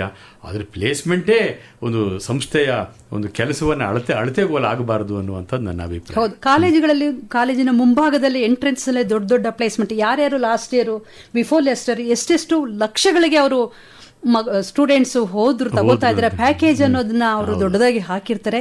ಇದು ಒಂದು ಜಾಹೀರಾತು ಅಥವಾ ಸ್ಟೂಡೆಂಟ್ಸ್ನ ಆಕರ್ಷಣೆ ಮಾಡ್ಕೊಳೋದ ಒಂದು ಮಾರ್ಗ ಅಂತ ನಿಮ್ಗೆ ಅನ್ಸೋದಿಲ್ವಾ ಸರ್? ನಿಜ ಮೇಡಮ್, ಅದು ಆಗಬಾರದು ಅನ್ನೋದು ನನ್ನ ಅಭಿಪ್ರಾಯ. ಯಾಕೆಂತ ಹೇಳಿದ್ರೆ ಶಿಕ್ಷಣ ಕೊಡುವಾಗ ಮೇಡಮ್ ನಾವು 360 ಡಿಗ್ರಿ ಎಜುಕೇಷನ್ ಕೊಡಬೇಕು. ಬರೀ ಕರಿಕ್ಯುಲಮ್ ಎಜುಕೇಷನ್ ಅಲ್ಲ, ಜೊತೆಯಲ್ಲಿ ಅವರಿಗೆ ಅವರ ಸರ್ವಾಂಗೀಣ ಅಭಿವೃದ್ಧಿ, ಪರ್ಸನಾಲಿಟಿ ಡೆವಲಪ್ಮೆಂಟ್ ಆಗಬೇಕಾದ್ರೆ ಅವರಿಗೆ ಪಠ್ಯೇತರ, ಕೋ ಕರಿಕ್ಯುಲರ್ ಎಲ್ಲ ಚಟುವಟಿಕೆಗಳಲ್ಲೂ ಕೂಡ ಮಕ್ಕಳನ್ನು ನಾವು ಇನ್ವಾಲ್ವ್ ಮಾಡಿ ಅವರೊಂದು ರೀತಿ ಜೀವನಕ್ಕೆ ಸಿದ್ಧಪಡಿಸುವ ನಿಟ್ಟಿನಲ್ಲಿ ನಾವು ಅವ್ರನ್ನ ಸಿದ್ಧಪಡಿಸಬೇಕೇ ವಿನಾಯಿಸಿ ಅದು ಬಿಟ್ಟು ನಾವು ಯಾವುದೋ ಒಂದು ಕೆಲಸಕ್ಕಷ್ಟೇ ನಾವು ಅವರನ್ನು ಸೀಮಿತಗೊಳಿಸಿ ನಾವು ಅಲ್ಲಿಗೆ ಕಳಿಸ್ಕೊಡುವಂಥ ಕೆಲಸ ಆಗಬಾರ್ದು. ಯಾರಿಗೆ ಜ್ಞಾನದ ಒಂದು ಶಕ್ತಿಯನ್ನು ನಾವು ತುಂಬಿ ಕಳಿಸ್ತೇವೆ ಅವರು ಸಮಾಜದಲ್ಲಿ ಎಲ್ಲ ಕಡೆ ಅವರು ಸ್ವಾಗತಾರ್ಹರಾಗ್ತಾರೆ, ಇಲ್ಲಿ ಸಮಾಜ ಸ್ವೀಕಾರ ಮಾಡುತ್ತೆ ಅನ್ನುವಂಥ ಅಭಿಪ್ರಾಯ ನಂದು. ಹೌದು, ಕೇವಲ ಹಣಗಳಿಕೆ ಮಾತ್ರ ಒಂದು ಶಿಕ್ಷಣದ ಉದ್ದೇಶ ಆಗಿರಬಾರ್ದು. ಸರ್ವಾಂಗೀಣ ಅಭಿವೃದ್ಧಿ ಇರಬೇಕು. ಸಮಾಜದ ಬದುಕಿನ ಹೋರಾಟಗಳಲ್ಲಿ ಸಮಸ್ಯೆಗಳಿಗೆ ಸ್ಪಂದಿಸುವಂತ, ಅದನ್ನ ಎದುರಿಸುವಂತ ಒಂದು ಚಾಕಚಕ್ಯತೆನ ಆ ಸ್ಟೂಡೆಂಟ್ಸ್ಗೆ ಶಿಕ್ಷಣ ಸಂಸ್ಥೆಗಳು ನೀಡಬೇಕು ಅಂತ ಹೇಳ್ತೀವಿ. ಏನಂದ್ರೆ ಮೇಡಮ್, ಶಿಕ್ಷಣ ಅಂತಂದಾಗ ಆತ್ಮವಿಶ್ವಾಸ ಬೆಳಿಬೇಕು. ಅದು ಜ್ಞಾನದಿಂದ ಸಾಧ್ಯ ಅಷ್ಟೇ. ಜ್ಞಾನ ಸಂಪಾದನೆಯಿಂದ ಆತ್ಮವಿಶ್ವಾಸ ಬರಲಿಕ್ಕೆ ಸಾಧ್ಯ. ಅದು ಬಿಟ್ಟು ನಾವು ಏನು ಮಾಡ್ತಾ ಇದ್ದೀವಿ ಅಂತಂದರೆ ಮಕ್ಕಳನ್ನ ಮನಿ ಅರ್ನಿಂಗ್ ಮೆಷಿನ್ಸ್ ಮಾಡ್ತಾ ಇದ್ದೀವಿ. ಹಣ ಸಂಪಾದನೆ ಮಾಡುವ ಯಂತ್ರಗಳನ್ನಾಗಿ ನಾವು ಅವ್ರನ್ನ ಪರಿವರ್ತನೆ ಮಾಡ್ತಾ ಇದ್ದೀವಿ. ಇದು ಅಷ್ಟು ಆರೋಗ್ಯಕರ ಅಲ್ಲ. ಮಕ್ಕಳಿಗೆ ಮುಂದಿನ ಭವಿಷ್ಯ, ಯಾಕೆಂದರೆ ಯಾರ್ಯಾರಲ್ಲಿ ಏನೇನು ಒಂದು ಚೇತನ ಇದೆಯೋ, ಚೈತನ್ಯ ಇದೆಯೋ ಅವೆಲ್ಲವೂ ಕೂಡ ಬೆಳೆಯೋದಕ್ಕೆ ನಾವು ಅವಕಾಶ ಮಾಡಬೇಕು ವಿನಯಿಸಿ ಅವ್ರನ್ನ ಕಟ್ಟಿ ಹಾಕಿ ಈ CTC, ಈ ಪೇ ಸ್ಕೇಲ್ಸು, ಇದು ಏನು ಪ್ಯಾಕೇಜು ನೀವು ಹೇಳಿದಾಗೆ ಆ ಒಂದು ಸೀಮಿತಗೊಳಿಸಿದರೆ ನಮ್ಮ ಗ್ರ್ಯಾಜುಯೇಟ್ಸನ್ನು ಅದು ಅವರ ಬೆಳವಣಿಗೆಗೂ ಅದು ಪೂರಕ ಅಲ್ಲ ಅಂತ ಹೇಳಿ ನಾನು ಅಂದ್ಕೊಂಡಿದ್ದೀನಿ. ಹೌದು ಸರ್. ಇನ್ನು ಮ್ಯಾನ್ ಮೇಕಿಂಗ್ ಎಜುಕೇಶನ್, ಮನುಷ್ಯ ನಿರ್ಮಾಣ ಶಿಕ್ಷಣದ ಬಗ್ಗೆ, ನೈತಿಕ ಶಿಕ್ಷಣದ ಬಗ್ಗೆ ನೀವೇನು ಹೇಳ್ತೀರಾ ಮೇಡಮ್? ದುರಾದೃಷ್ಟವಶಾತ್ ನಮ್ಮ ದೇಶದಲ್ಲಿ ನಾವೆಲ್ಲ ವಿದ್ಯಾರ್ಥಿಗಳಾಗಿದ್ದಾಗ ನಾವು ಗಾಂಧಿ ಬಗ್ಗೆ ಓದಿದ್ದು ನಮ್ಮ ನಾನ್ ಡಿಟೇಲ್ಡ್ ಟೆಕ್ಸ್ಟ್ ಬುಕ್ ಇತ್ತು. ಸ್ಟ್ಯಾಂಡರ್ಡ್ 8ನೇ ಕ್ಲಾಸ್ನಲ್ಲಿ 9ನೇ ಕ್ಲಾಸ್ನಲ್ಲೆಲ್ಲ. ಈಗೆಲ್ಲೋ ಒಂದು ಕಡೆ ನಾವು ಈ ಸೆಕ್ಯುಲರಿಸಮ್ ಬಗ್ಗೆ ತುಂಬ ಹೆಚ್ಚು ಒತ್ತು ಕೊಡ್ತಾ ಈ ನೈತಿಕ ಆಧ್ಯಾತ್ಮಿಕ ಶಿಕ್ಷಣವನ್ನು ಎಲ್ಲೋ ಒಂದು ಕಡೆ ಹಿಂದೆ ಸರಿಸ್ಬಿಟ್ಟಿದ್ದೀವಿ ಅಂತ ನನಗನ್ಸುತ್ತೆ. ಮಕ್ಕಳಿಗೆ ನಾವು ನೈತಿಕ ಶಿಕ್ಷಣ ಹೇಳಲೇಬೇಕು ಮೇಡಮ್. ಯಾಕೆ ಅಂತ ಹೇಳ್ತೀನಿ ಕೇಳಿ. ಮಹಾತ್ಮ ಗಾಂಧಿಯವರು ಕುರಿತಾದಂಥ ಪಾಠಗಳು ಪಕ್ಕದ ಚೈನಾ ದೇಶದಲ್ಲಿ ಶಿಶು ವಿಹಾರದಿಂದ ಹಿಡಿದು ಸ್ನಾತಕೋತ್ತರ ಪದವಿವರೆಗೆ ಪಾಠಗಳನ್ನು ಸೇರಿಸಿದ್ದಾರೆ. ಅಂದರೆ ನೈತಿಕ ಶಿಕ್ಷಣ ಎಲ್ಲ ಸಮುದಾಯಗಳಿಗೂ ಬೇಕು, ಎಲ್ಲ ದೇಶಕ್ಕೂ ಬೇಕು, ಇಡೀ ಮನುಕುಲಕ್ಕೆ ಬೇಕಾಗಿದೆ. ಇವತ್ತು ನಮ್ಮ ಶಿಕ್ಷಣ ಸಂಸ್ಥೆ ಶಿಕ್ಷಣ ವ್ಯವಸ್ಥೆಯಲ್ಲಿ ಎಲ್ಲೋ ಒಂದು ಕಡೆ ಈ ನೈತಿಕ ಶಿಕ್ಷಣ ಮತ್ತು ಆಧ್ಯಾತ್ಮಿಕ ಶಿಕ್ಷಣ ಕೂಡ ಸರಿದು ಹೋಗ್ತಾ ಇದೆ. ನಾನು ಹೇಳೋದು ರಿಲಿಜಿಯಸ್ ಎಜುಕೇಷನ್ ಬೇಡ, ಅದರ ಆಧ್ಯಾತ್ಮ ಎಲ್ಲರಿಗೂ ಬೇಕಾದ್ದೆ, ಎಲ್ಲ ಧರ್ಮೀಯರಿಗೂ ಬೇಕಾದ್ದೆ. ಇದಕ್ಕೆ spirituality is the golden thread that runs through all religions ಅಂತಾರೆ. ಹಾಗಾಗಿ ಅದು ಎಲ್ಲರಿಗೂ ಬೇಕಾದಂಥದ್ದು. ಇಂತಹ ಒಂದು ಶಿಕ್ಷಣ ಕೊಡುವ ವ್ಯವಸ್ಥೆ ಆದರೆ ನಾನು ಹೇಳೋದು, ಚಿಕ್ಕ ವಯಸ್ಸಿನಲ್ಲಿ ಈ ಭಾವನೆಗಳನ್ನು ಬಿತ್ತಿದ್ರೆ ನಮ್ಮ ಭಾರತೀಯ ಸಂಸ್ಕೃತಿ ಪರಂಪರೆ ಇವೆಲ್ಲವೂ ಕೂಡ ಶಾಶ್ವತವಾಗಿ ಉಳಿಲಿಕ್ಕೆ ಸಾಧ್ಯ. ನಾವು ಬರೀ ನಾನಾಗಲೇ ಹೇಳಿದಾಗ ಮನಿ ಅರ್ನಿಂಗ್ ಮೆಷಿನ್ಸ್ ಮಾಡಿ ಅವರನ್ನು ಯಾವುದೋ ಹೈ ಎಂಡೆಡ್ ರಿಪಿಟೇಟಿವ್ ಜಾಬ್ಸ್ ಮಾಡುವಂಥ ಯಂತ್ರಗಳನ್ನಾಗಿ ಮಾಡಿ ನಾವು ಸಮಾಜಕ್ಕೆ ಬಿಟ್ಟರೆ ಇವರೇ ದೇಶವನ್ನು ನಡೆಸ್ತಕ್ಕಂಥ ಯುವಕರು, ಇವರೇ ಮುಂದೆ ಮುಂದಾಳತ್ವವನ್ನು ವಹಿಸ್ತಕ್ಕಂಥವ್ರು. ಇಂಥವ್ರ ಕೈನಲ್ಲಿ ನಾವು ದೇಶ ಕೊಟ್ಟರೆ ಭಾಳ ಅಪಾಯಕಾರಿ ಇದೆ ಅಂತೇಳಿ ನಾನು ಅನ್ಕೋತೀನಿ ಮೇಡಮ್. ಹೌದು, ಪ್ರತಿಯೊಬ್ಬ ದಾರ್ಶನಿಕರ ಜೀವನವನ್ನ ಮಕ್ಕಳಲ್ಲೇ ಕಳಿಸುವಂತಹ ಒಂದು ಪ್ರಯತ್ನ ಶಿಕ್ಷಣ ಸಂಸ್ಥೆಗಳು ಮಾಡಬೇಕು, ಜೊತೆಗೆ ಆ ಸರ್ಕಾರಗಳು ಕೂಡ ಮಾಡಬೇಕು ಅಂತ ಹೇಳ್ತೀರಾ? ಹೌದು. ಈ ವರ್ಷ ಕರ್ನಾಟಕ ಸರ್ಕಾರ ಇದೊಂದು ನೈತಿಕ ಶಿಕ್ಷಣವನ್ನ ಒಂದು ವಿಷಯವನ್ನಾಗಿ ಸೇರಿಸಿ ಮಾಡಬೇಕು ಅನ್ನುವಂಥ ಪ್ರಯತ್ನ ಮಾಡಿದೆ. ಅದು ಈ ಬರುವಂತಹ ಈ ಸಾಲಿನಿಂದ ಅದು ಆರಂಭ ಆಗ್ತದೆ ಅಂತ ಇದೊಂದು ಸಂತೋಷಕರವಾದಂಥದ್ದು. ಇದನ್ನು ನಾವೆಲ್ಲ ಸ್ವಾಗತ ಮಾಡ್ತೀವಿ ಮೇಡಮ್. ಒಳ್ಳೆಯದು ಸರ್. ಬನ್ನಿ ಅವರ ಮಾತುಗಳಲ್ಲಿ ಕಾರ್ಯಕ್ರಮವನ್ನು ಮುಂದುವರಿಸುತ್ತಾ ಶಿಕ್ಷಣದ ಮಹತ್ವವನ್ನು, ಶಿಕ್ಷಣದ ಪ್ರಾಮುಖ್ಯತೆ ಏನೆಲ್ಲ ಇದೆ ನಮ್ಮ ಜಗತ್ತಿಗೆ, ನಮ್ಮ ಮಕ್ಕಳಿಗೆ, ನಮ್ಮ ದೇಶಕ್ಕೆ ಶಿಕ್ಷಣದ ಪ್ರಾಮುಖ್ಯತೆ ಎಷ್ಟರ ಮಟ್ಟಿಗಿದೆ ಅಂತ ತಿಳ್ಕೊಳ್ತಾ ಸಾಗೋಣ. ಸರ್, ಒಂದು ಪ್ರಶ್ನೆ ಲಿಸ್ನರ್ ಕೇಳಿದ್ದಾರೆ. ಈರಣ್ಣ ಬೆಂಗಾಲಿ ರಾಯಚೂರಿನಿಂದ ಮೆಸೇಜ್ ಮಾಡಿದ್ದಾರೆ. ಆರೋಗ್ಯ, ಹೋಟೆಲ್ ಮತ್ತೆ ಶಿಕ್ಷಣ ಈ ಮೂರಲ್ಲೂ ವ್ಯಾಪಾರೀಕರಣ ಇರಬಾರದು ಅಂತ ವೇದಗಳು ಹೇಳ್ತಾ ಇದ್ದಾವೆ. ಆದರೆ ಈಗ ಇವುಗಳೇ ಪ್ರಮುಖ ವ್ಯಾಪಾರ ಕೇಂದ್ರಗಳಾಗಿದೆ, ಲಾಭದಾಯಕ ಉದ್ಯಮ ಕೂಡ ಇವೇ ಆಗಿರೋದ್ರಿಂದ ಆಡಳಿತ ಮಂಡಳಿಗೆ ಹಣ ಕೇಂದ್ರೀಕೃತ ಮತ್ತೆ ವಿದ್ಯಾರ್ಥಿಗಳಿಗೆ ಅಂಕ ಕೇಂದ್ರೀಕೃತ ಶಿಕ್ಷಣ ಇಂದು ಎಲ್ಲ ಕಡೆ ಇದೆ, ಸೇವಾ ಮನೋಭಾವ ಹೊಂದಿಲ್ಲ ಅಂತ ನಾವು ಹೇಳ್ತಾ ಇದ್ದೀವಿ. ಈ ಬಗ್ಗೆ ನಿಮ್ಮ ಅಭಿಪ್ರಾಯ ಏನು ಅಂತ ಅವ್ರು ಕೇಳ್ತಾ ಇದ್ದಾರೆ. ನಾನು ಸಂಪೂರ್ಣವಾಗಿ ನಮ್ಮ ಕೇಳುಗರ ಮಾತಿಗೆ ನಾನು ಒಪ್ತೇನೆ. ಇವತ್ತು ಮಾರ್ಕ್ಸ್ ಓರಿಯೆಂಟೆಡ್ ಎಜುಕೇಷನ್ ಆಗಬಾರ್ದು, ವ್ಯಾಲ್ಯೂ ಓರಿಯೆಂಟೆಡ್ ಎಜುಕೇಷನ್ ಆಗಬೇಕು ಮೇಡಮ್. ಮೌಲ್ಯ ಆಧಾರಿತ ಶಿಕ್ಷಣ ಕ್ರಮ ನಮ್ಮದು ಆಗಬೇಕು. ಇವತ್ತು ಏನಾಗ್ತಾ ಇದೆ, ನಾವು ಯುವಕರಿಗೆ we are asking them to run after life of success ಅಂದ್ರೆ ಏನು? ಪದವಿ ಪಡ್ಕೊಳ್ಳೋದು, ಒಂದು ಒಳ್ಳೆ ಕಡೆ ಮದುವೆ ಆಗೋದು, ಒಂದು ಕುಟುಂಬ ನೆಲೆಸೋದು, ಒಂದು ಉದ್ಯೋಗ ಪಡೆಯೋದು, ಇವೆಲ್ಲವೂ ಕೂಡ ದ ಪ್ಯಾರಾಮೀಟರ್ಸ್ ಆಫ್ ಸಕ್ಸಸ್.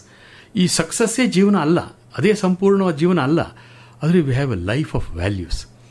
ಎಲ್ಲಿ ಮೌಲ್ಯಯುತ ಬದುಕು ಮಾಡ್ತೀರಿ.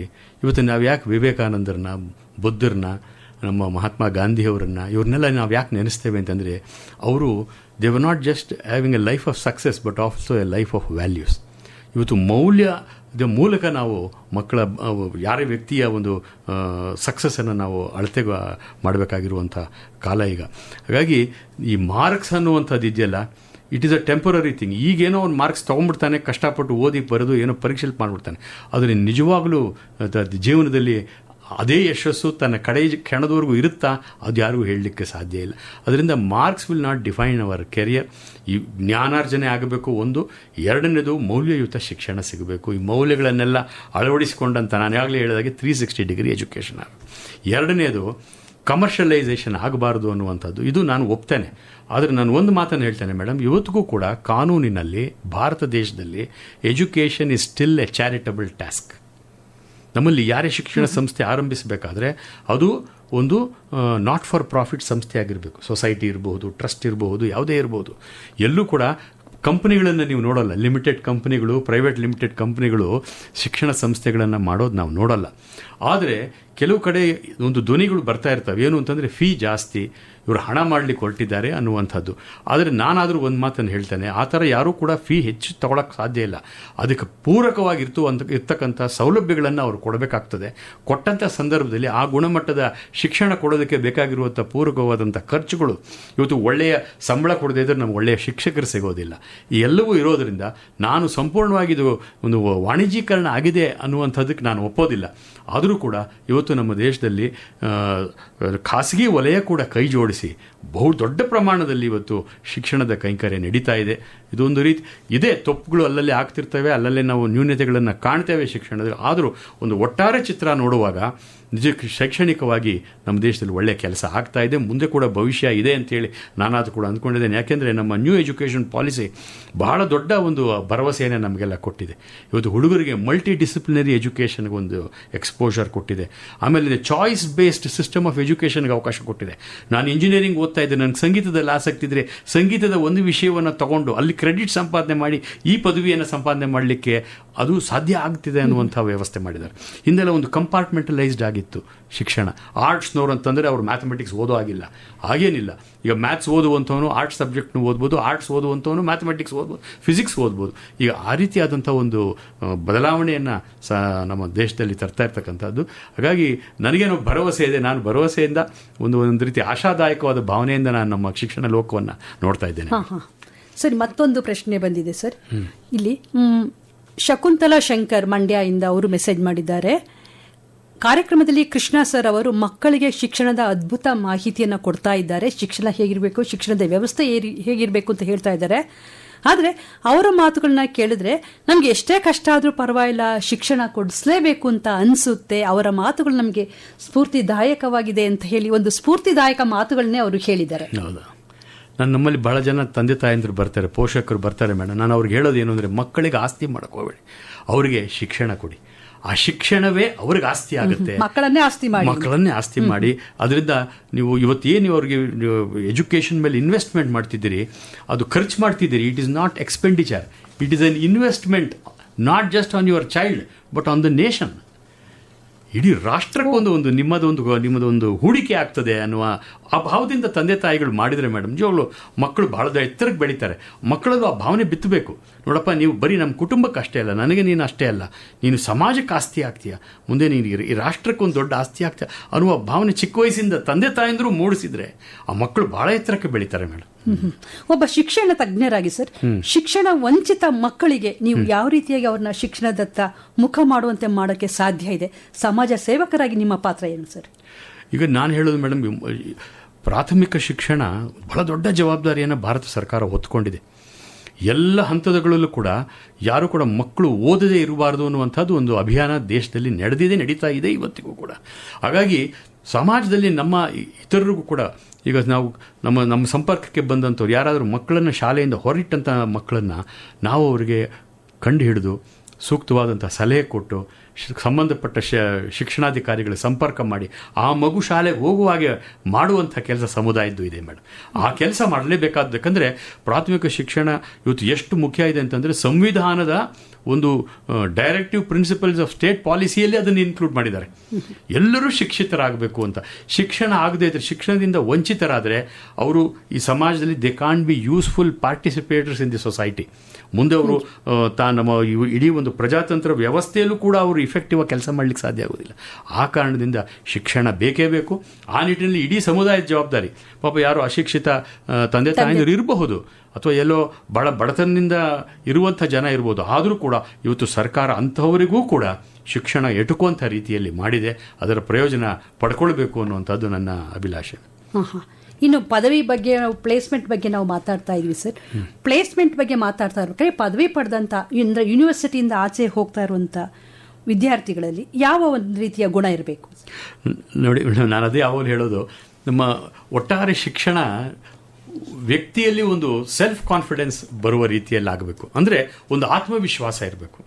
ಆಮೇಲಿಂದ ಅವ್ರು ಯಾವ ರೀತಿ ಇರಬೇಕು ಇವತ್ತು ಅವರ ದೃಷ್ಟಿಕೋನ ಅಂತಂದರೆ, ಒಂದು ರೀತಿಯ ವರ್ಲ್ಡ್ ವ್ಯೂ, ವಿಶ್ವ ದೃಷ್ಟಿ ಇರಬೇಕು. ಜೊತೆಯಲ್ಲಿ ಒಬ್ಬ ಗ್ಲೋಬಲ್ ಸಿಟಿಸನ್ ಅಂತ ನಾವೇನು ಹೇಳ್ತೀವಿ, ವಿಶ್ವ ಪ್ರಜೆಯ ಒಂದು ನೆಲೆಯಲ್ಲಿ ಅವರ ಬದುಕನ್ನು ರೂಪಿಸಿಕೊಳ್ಬೇಕು. ಅವರ ಆಲೋಚನಾ ಕ್ರಮ, ಅವರ ಸಂವಹನ, ಅವರ ಕಮ್ಯುನಿಕೇಷನ್ ಎಲ್ಲವೂ ಕೂಡ ಆಗಬೇಕು. ಇವತ್ತು ಬಹಳ ಮುಖ್ಯವಾಗಿ ನಮ್ಮ ಪದವೀಧರಗಳಲ್ಲಿ ಏನಾಗಬೇಕಾಗಿದೆ ಅಂತಂದರೆ ಆಪರ್ಚುನಿಟಿ ಸೆನ್ಸಿಂಗ್ ಮೈಂಡ್.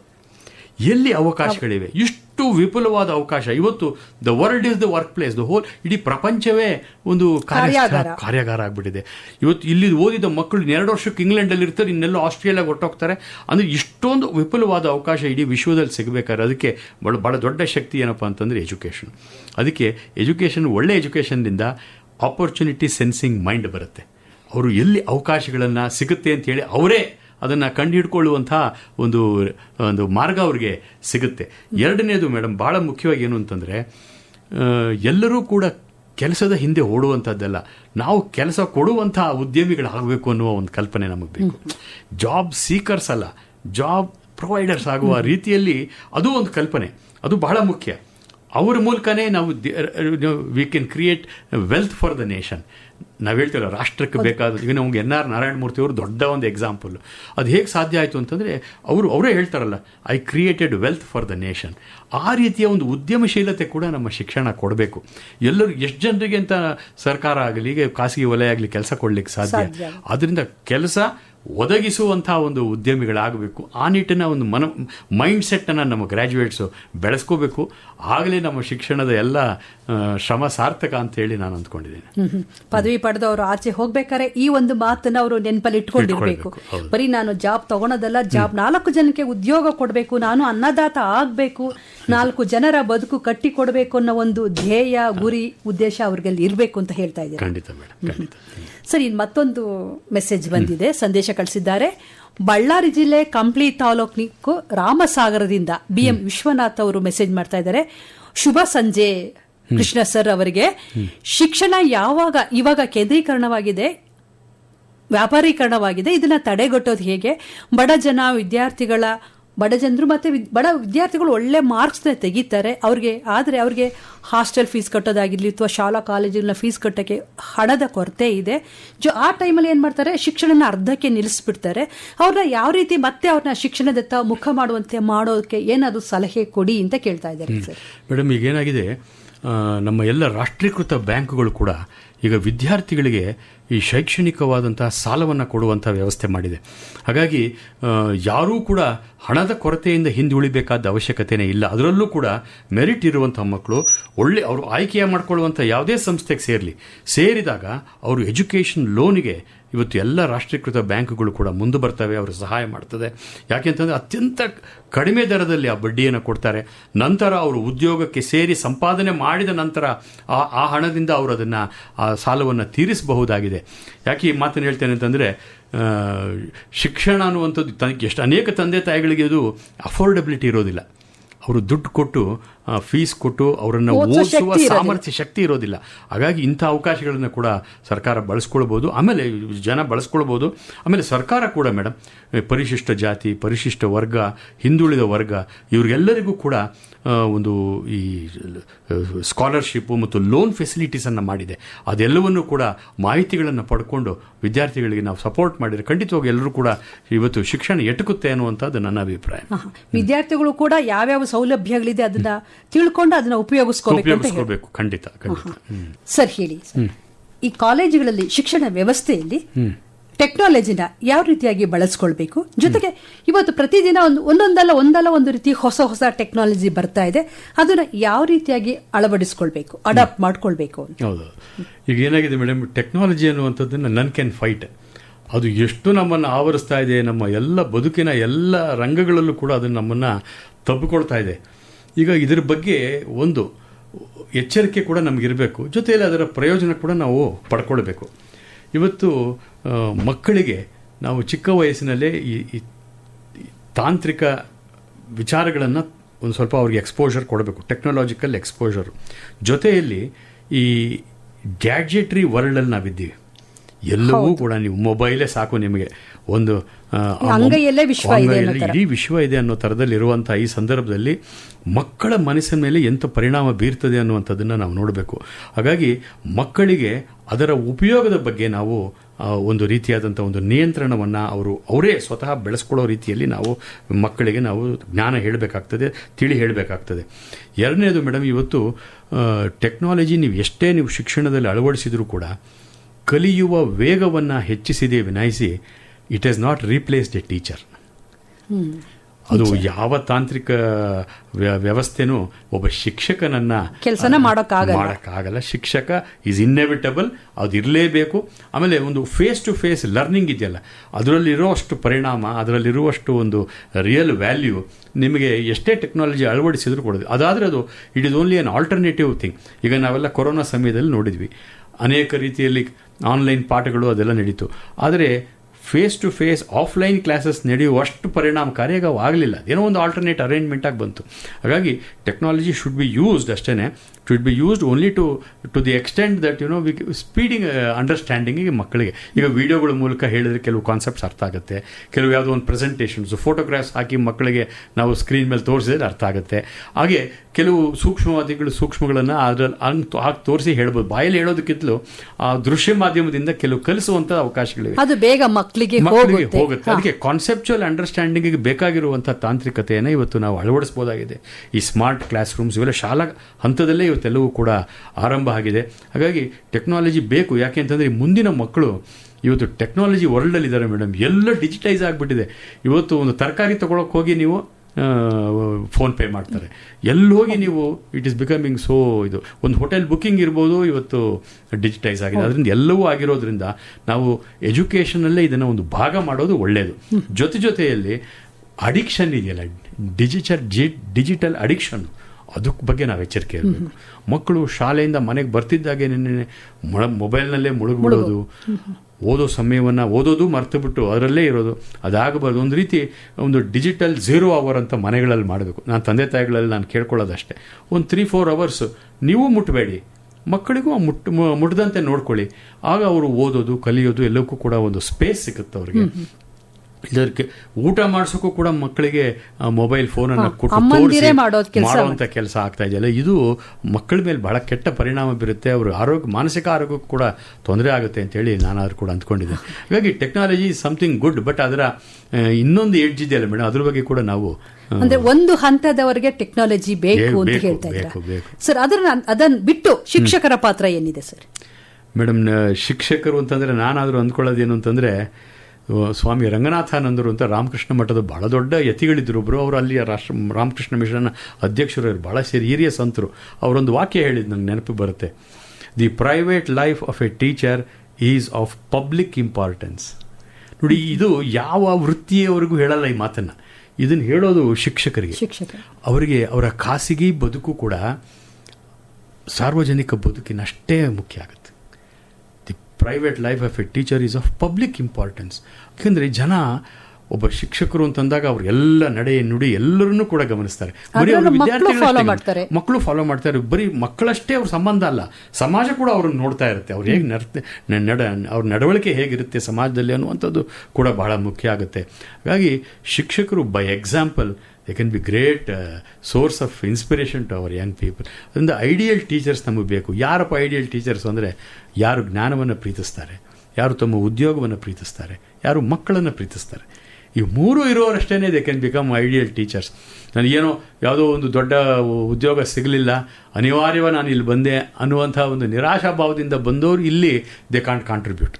ಆ ಮಟ್ಟದ ಒಂದು ಸ್ಯಾಟಿಸ್ಫೈಯಿಂಗ್ ಸರ್ವಿಸ್ ಇದೆ. ಭವಿಷ್ಯತ್ತಿಗೆ ಭಾವಿ ಪ್ರಜೆಗಳನ್ನ, ಒಳ್ಳೆ ಪ್ರಜೆಗಳನ್ನ ಕೊಡೋಕೆ ಸಾಧ್ಯ ಆಗಲ್ಲ ಅಂತ ಟೀಚರ್ಸ್ ಕೈ. ಆದ್ರಿಂದ ಪ್ರೀತಿಸಿ ಬರಬೇಕು ಮೇಡಮ್. ಈ ಉದ್ಯೋಗಕ್ಕೆ ಮಾತ್ರ ಯಾರು ಪ್ಯಾಷನ್ ಇರುತ್ತೆ ಅವರು ಅದ್ಭುತವಾದಂಥ ಕೆಲಸ ಮಾಡ್ಲಿಕ್ಕೆ ಸಾಧ್ಯ. ನಾನಾದರೂ ಕೂಡ ಹೇಳೋದು, ಶಿಕ್ಷಕರು they are the soul of an institution. ಒಂದು ವಿದ್ಯಾಸಂಸ್ಥೆಯ ಆತ್ಮ ಅವರು. ನಾವು ಎಷ್ಟೋ ಕಡೆ ಸರಿಯಾದಂಥ ವ್ಯವಸ್ಥೆ ಇರಲ್ಲ, ಇನ್ಫ್ರಾಸ್ಟ್ರಕ್ಚರ್ ಇಲ್ಲದೇ ಇದ್ದರೂ ಕೂಡ ಅಲ್ಲಿಯ ಮಕ್ಕಳೆಲ್ಲ ಬಹಳ ಎತ್ತರದ ಸ್ಥಾನಗಳಿಗೆ ಹೋಗಿದ್ದಾರೆ, ಒಳ್ಳೊಳ್ಳೆ ವ್ಯಕ್ತಿಗಳಾಗಿ ರೂಪುಗೊಂಡಿದ್ದಾರೆ. ಯಾಕೆ ಅಂತಂದರೆ ಮೂಲತಃ ಶಿಕ್ಷಕರಿಂದ. ಅದರಿಂದ ಶಿಕ್ಷಕರ ಮಹತ್ವ ಬಹಳ ದೊಡ್ಡದಿದೆ. ನಾನಂತೂ ಶಿಕ್ಷಕರನ್ನು ಗೌರವಿಸ್ತೇನೆ. ಯಾಕಂದರೆ ನಾವೆಲ್ಲ ಮೇಲ್ ಬಂದದ್ದು ಕೂಡ ಅಂತಹ ಒಬ್ಬ ತ್ಯಾಗಮಯಿ ಶಿಕ್ಷಕರಿಂದ, ಅವರ ಆಶೀರ್ವಾದದಿಂದ, ಅವರ ಒಂದು ಬೆಳಕಿನಿಂದ ನಾವೆಲ್ಲ ಬಂದ್ವಿ ಅಂತ ಹೇಳಿ. ಅದಕ್ಕೆ ಇವರು ಡಾಕ್ಟರ್ ಸರ್ವಪಲ್ಲಿ ರಾಧಾಕೃಷ್ಣರು ಒಂದು ಕಡೆ ಹೇಳ್ತಾರೆ, teaching profession is Nobel profession ಅಂತ. ನಿಜಕ್ಕೂ ಅಂತ ವೃತ್ತಿ ಅದು ಶಿಕ್ಷಕರ ವೃತ್ತಿ. ಪ್ರತಿಯೊಬ್ಬರು ಗೌರವ ಕೊಡುವಂತ ವೃತ್ತಿ ಅಂತ ಇದ್ರೆ ಅದು ಶಿಕ್ಷಕರ. ಎಲ್ಲ ವೃತ್ತಿಯ ಜನರನ್ನ ತಯಾರು ಮಾಡುವಂತಹ ವೃತ್ತಿ ಶಿಕ್ಷಕರ ವೃತ್ತಿ. ಇಂಜಿನಿಯರು, ಡಾಕ್ಟರು, ಲಾಯರು ಎಲ್ಲರೂ ಕೂಡ ಅವರ ಕ್ಲಾಸ್ ರೂಮ್ ಮೂಲಕವೇ ಅವರೆಲ್ಲ ಬರಬೇಕಾಗ್ತದೆ, ಹಾದು ಹೋಗ್ಬೇಕಾಗ್ತದೆ. ಒಬ್ಬ ಪ್ರಧಾನಿ ಇರ್ಬೋದು, ರಾಷ್ಟ್ರಾಧ್ಯಕ್ಷ ಇರ್ಬೋದು, ಒಬ್ಬ ಮಂತ್ರಿ ಇರ್ಬೋದು, ಒಬ್ಬ ಇಂಜಿನಿಯರ್, ಡಾಕ್ಟರ್, ನೀವು ಹೇಳ್ದಂಗೆ ಪ್ರತಿಯೊಬ್ಬರನ್ನ ತಯಾರಿ ಮಾಡೋದೇ ಶಾಲಾ ಕಾಲೇಜುಗಳಂತ ಹೇಳ್ತಿದ್ರ. ಸರ್, ಐಡಿಯಲ್ ಸ್ಕೂಲ್ ಅಥವಾ ಒಂದು ಆದರ್ಶ ಶಾಲೆ ಯಾವ ರೀತಿಯಾಗಿರ್ಬೇಕು ನಿಮ್ಮ ದೃಷ್ಟಿಯಲ್ಲಿ? ಮೇಡಮ್, ನಾನಾದರೂ ಹೇಳೋದು, ಶಾಲೆ ಅನ್ನುವಾಗ ಒಂದು ರೀತಿಯ ಒಂದು ಸಹಕಾರಿ ಭಾವದಲ್ಲಿ ಆ ಇಡೀ ಒಂದು ಪರಿಸರ ರೂಪುಗೊಳ್ಳಬೇಕು. ಯಾಕೆಂತಂದರೆ ಈ ಸಹಕಾರಿ ಕಲ್ಪನೆಯಲ್ಲಿ ಮಕ್ಕಳಿಗೆ ಬೋಧನಾ ಕ್ರಮ, ಕಲಿಕಾ ಕ್ರಮ ಮತ್ತು ಜೊತೆಯಲ್ಲಿ ಟೀಚರ್ಸು ಕೂಡ ಬೋಧನೆ ಮಾಡೋದು, ಮಕ್ಕಳು ಕಲಿಯೋದು, ಇವೆರಡೂ ಇದೆಯಲ್ಲ ಒಂದು ರೀತಿ ಸಹಕಾರಿ ಭಾವದಿಂದ ನಡೆಯುತ್ತೆ. ಅದು ಕೋಆಪರೇಟಿವ್ ವರ್ಕ್. ಅದು ಆ ರೀತಿ ಆದಾಗ ಏನಾಗುತ್ತೆ, ಮಕ್ಕಳು ದೇ ಬಿಕಮ್ ವೆರಿ ಗುಡ್ ಕೋಆಪರೇಟರ್ಸ್. ಶಾಲೆಯಿಂದ ಅಥವಾ ಕಾಲೇಜಿಂದ ಹೊರಗೆ ಬಂದಾಗ ಕೂಡ ಅವರು ಸಮಾಜದಲ್ಲಿ ಬಹಳ ಚೆನ್ನಾಗಿ ಅವರು ಹೊಂದಾಣಿಕೆ ಮಾಡಿಕೊಂಡು ಬದುಕೋದನ್ನು ಕಲಿತಾರೆ. ಇದು ಬಹಳ ದೊಡ್ಡ ಮೌಲ್ಯ. ನಾನೇನಾದರೂ ಅಂದ್ಕೊಳ್ಳೋದು, ಶಾಲೆಗಳಲ್ಲಿ ಕಾಲೇಜುಗಳಲ್ಲಿ ಓದುವಂಥದ್ದು ಏನಪ್ಪ ಅಂದರೆ ಎಲ್ಲರೂ ಒಂದುಗೂಡಿ ಬದುಕೋದನ್ನು ಕಲಿತಾರೆ. ಜಾತಿ, ಮತ, ಪಂಥ ಎಲ್ಲವನ್ನು ಯಾವುದನ್ನು ಎಣಿಸದೆ ಎಲ್ಲರೂ ಕೂಡ ಒಂದು ಕಾಮನ್ ಪ್ಲ್ಯಾಟ್ಫಾರ್ಮ್ನಲ್ಲಿ ಬಂದು ಎಲ್ಲರೂ ಕೂಡ ಕಲಿತು ಒಂದು ಸತ್ಪ್ರಜೆಗಳಾಗುವಂಥ ಒಂದು ಒಳ್ಳೆಯ ಶಾಲೆ ಆಗ್ತದೆ ಅಂತ, ಒಂದು ಸಂಸ್ಥೆ ಆಗುತ್ತೆ ಅಂತ. ಆಮೇಲೆ ನಾನು ಇನ್ನೊಂದು ಹೇಳೋದೇನು ಅಂತಂದರೆ, ಈ ನಮ್ಮ ನೈತಿಕವಾದಂಥ ಗುಣಗಳೇನಿದೆಯಲ್ಲ ಮೇಡಮ್, ನೈತಿಕ ಮೌಲ್ಯಗಳು ಇವೆಲ್ಲ ರೂಪುಗೊಳ್ಳುವುದೇ ನಮ್ಮ ಶಾಲಾ ಕಾಲೇಜುಗಳ ದಿನಗಳಲ್ಲಿ. ಯಾಕಂದರೆ ಇಂಪ್ರೆಸಿವ್ ಮೈಂಡ್ಸ್ ಆಗಿರ್ತದೆ. ಒಳ್ಳೆಯ ವಿಚಾರಗಳನ್ನು ಎಷ್ಟು ನೀವು ತುಂಬ್ತೀರಿ ಆ ಕಾಲದಲ್ಲಿ, ಅದೇ ಅವರ ವ್ಯಕ್ತಿತ್ವಕ್ಕೆ ಬುನಾದಿ ಆಗ್ತದೆ. ಮುಂದೆ ಅವರು ಬೆಳೆದು ಅವರು ಒಳ್ಳೆ ಸತ್ಪ್ರಜೆಗಳಾಗಲಿಕ್ಕೆ ಅವಕಾಶ. 3 ವರ್ಷದವರೆಗೆ ಕಲ್ತಿದ್ದು 100 ವರ್ಷದವರೆಗೆ ಅಂತ ಹೇಳ್ತಾರೆ. ಖಂಡಿತ ಆ ರೀತಿ ಚಿಕ್ಕ ವಯಸ್ಸಿನಲ್ಲಿ ಬಿತ್ತಿದಂಥ ಒಳ್ಳೆಯ ವಿಚಾರಗಳು, ಉನ್ನತ ಉದಾತ್ತ ವಿಚಾರಗಳು ನಮ್ಮ ಮಕ್ಕಳ ಮೇಲೆ ಬಹಳ ದೊಡ್ಡ ಪರಿಣಾಮ ಬೀರುತ್ತೆ. ಅವರ ವ್ಯಕ್ತಿತ್ವವನ್ನು ಮುಂದೆ ಅವರ ರೂಪಿಸುತ್ತೆ ಅಂತ ನಾನು ಅಂದ್ಕೊಂಡಿದ್ದೀನಿ. ಸಾಧನೆಯ ಹಾದಿಯಲ್ಲಿ ಕಾರ್ಯಕ್ರಮ ಕೇಳ್ತಾ ಇದ್ದಾರೆ. ಈ ನಮ್ಮ ಕಾರ್ಯಕ್ರಮದಲ್ಲಿ ನಮ್ಮೊಂದಿಗೆ ಇದ್ದಾರೆ ಶಿಕ್ಷಣ ತಜ್ಞರಾದ ಡಾಕ್ಟರ್ ಊಡೆ ಪಿ ಕೃಷ್ಣ ಅವರು. ಬನ್ನಿ, ಅವರ ಮಾತುಗಳಲ್ಲಿ ಶಿಕ್ಷಣದ ಬಗ್ಗೆ ಮಾತಾಡಿದ್ವಿ, ಬಹಳಷ್ಟು ವಿಷಯಗಳನ್ನ ತಿಳಿದುಕೊಂಡಿದ್ವಿ. ಶಿಕ್ಷಣದ ಪ್ರಾಮುಖ್ಯತೆ, ಶಿಕ್ಷಕರ ಪ್ರಾಮುಖ್ಯತೆ, ಎಷ್ಟು ಮಟ್ಟಿಗೆ ಮಕ್ಕಳ ಒಂದು ಸಮಗ್ರ ಶಿಕ್ಷಣದಲ್ಲಿ ಶಿಕ್ಷಕರ ಪಾತ್ರ ಏನು, ಟೆಕ್ನಾಲಜಿಯ ಪಾತ್ರ ಏನು, ಎಲ್ಲ ವಿಷಯಗಳನ್ನ ತಿಳಿದುಕೊಂಡ್ವಿ. ಡಾಕ್ಟರ್ ಕೃಷ್ಣ ಅವರು ಕೇವಲ ಶಿಕ್ಷಣಕ್ಕೆ ಮಾತ್ರ ಸೇವೆ ಸಲ್ಲಿಸಿದವರಲ್ಲ, ಆ ಕ್ಷೇತ್ರದಲ್ಲಿ ಮಾತ್ರ ತಮ್ಮ ಸೇವೆಯನ್ನು ಸಲ್ಲಿಸಿಲ್ಲ, ಅವರು ಹಲವಾರು ಕ್ಷೇತ್ರಗಳಲ್ಲಿ ಸೇವೆಯನ್ನು ಸಲ್ಲಿಸ್ತಾ ಇದ್ದಂಥವರು. ವಿಕಲಚೇತನರ ಸಬಲೀಕರಣಕ್ಕಾಗಿ ರಾಜ್ಯ ಪ್ರಶಸ್ತಿಯನ್ನು ಪಡೆದಿದ್ದಾರೆ. ಯುವಜನ ಮತ್ತು ಸಮುದಾಯ ಸೇವೆ ಕ್ಷೇತ್ರದ ಸಾಧನೆಗಾಗಿ ರಾಜ್ಯ ಯುವ ಪ್ರಶಸ್ತಿಯನ್ನು, ಜೊತೆಗೆ ಸಮಾಜ ಸೇವೆಗಾಗಿ ಪ್ರತಿಷ್ಠಿತ ರಾಜ್ಯೋತ್ಸವ ಪ್ರಶಸ್ತಿಯನ್ನು ಪಡೆದಿದ್ದಾರೆ. ಹೀಗೆ ಕರ್ನಾಟಕ ಸರ್ಕಾರದಿಂದ 3 ಪ್ರತಿಷ್ಠಿತ ಪ್ರಶಸ್ತಿಗಳನ್ನ ಪಡೆದಿರುವಂಥ ಡಾಕ್ಟರ್ ಕೃಷ್ಣ ಅವರಿಗೆ ಹಲವಾರು ಸಾಮಾಜಿಕ ಸಂಘ ಸಂಸ್ಥೆಗಳು ಸಹ ಪ್ರಶಸ್ತಿಯನ್ನು ನೀಡಿ ಗೌರವಿಸಿವೆ. ಹಂಪಿ ವಿಶ್ವವಿದ್ಯಾಲಯ ಸಹ ಪ್ರತಿಷ್ಠಿತ ನಾಡೋಜ ಪ್ರಶಸ್ತಿಯನ್ನು ನೀಡಿ ಗೌರವಿಸಿದೆ ಇವರ ಸಮಾಜ ಸೇವೆಗಾಗಿ. ಸರ್, ನಿಮ್ಮ ಈ ಎಲ್ಲ ಸೇವೆಗಳನ್ನು, ಅಂದರೆ ನೀವು ಬರೀ ಕೇವಲ ಶಿಕ್ಷಣ ಕ್ಷೇತ್ರಕ್ಕೆ ಮಾತ್ರ ಅಲ್ಲ, ಹಲವಾರು ರೀತಿಯ ಸಾಮಾಜಿಕ ಸೇವೆಗಳಲ್ಲಿ ತೊಡಗಿಸಿಕೊಂಡಿದ್ರೆ, ಇದಕ್ಕೆ ಸ್ಫೂರ್ತಿ ಏನು ಸರ್? ಗಾಂಧೀಜಿಯವರ ತತ್ವದಿಂದ, ಡಾಕ್ಟರ್ ಅಂಬೇಡ್ಕರ್ ಅವರ ತತ್ವದಿಂದ, ವಿವೇಕಾನಂದರ ತತ್ವದಿಂದ ಪ್ರೇರಿತರಾದವರು ನೀವು. ಶಿಕ್ಷಣಕ್ಕೆ ಮಾತ್ರ ಅಲ್ಲ, ಹಲವಾರು ಸಂಘ ಸಂಸ್ಥೆಗಳ ಮೂಲಕ ಗುರುತಿಸಿಕೊಂಡು ಸಮಾಜ ಸೇವೆಯನ್ನು ಸಲ್ಲಿಸ್ತಾ ಬಂದಿದ್ದೀರಿ. ಈ ಬಗ್ಗೆ ನೀವು ಹೇಳಿ ಸರ್. ಮಹಾತ್ಮ ಗಾಂಧಿಯವರು ಒಂದು ಒಳ್ಳೆ ಮಾತು ಹೇಳ್ತಾರೆ, the best way to find yourself is to lose yourself in the service of others. ನಿನ್ನನ್ನು ನೀನು ಹೇಗೆ ಕಂಡುಕೊಳ್ತೀಯ ಅಂದರೆ ಇನ್ನೊಬ್ಬರ ಸೇವೆಯಲ್ಲಿ ನಿನ್ನನ್ನು ನೀನು ಕಂಡುಕೋ ಅನ್ನುವಂಥದ್ದು ಭಾಳ ದೊಡ್ಡ ಗ್ರೇಟ್ ಫಿಲಸಾಫಿಕಲ್ ಥಾಟ್. ಅದು ನನಗೆ ಭಾಳ ಇಂಪ್ರೆಸ್ ಆದ್ದು. ಆಮೇಲೆ ಸ್ವಾಮಿ ವಿವೇಕಾನಂದರ ಇನ್ನೊಂದು ಚಿಂತನೆ, ಮಹಾರಾಜರಿಗೊಂದು ಪತ್ರದಲ್ಲಿ ಒಂದು ಕಡೆ ಹೇಳ್ತಾರೆ, ಮೈಸೂರು ಮಹಾರಾಜರ ಒಂದು ಪತ್ರ ಬರೆಯುವಂಥ ಸಂದರ್ಭದಲ್ಲಿ ಅಲ್ಲಿ ಹೇಳ್ತಾರೆ, they alone live who live for others, the rest are more dead than alive.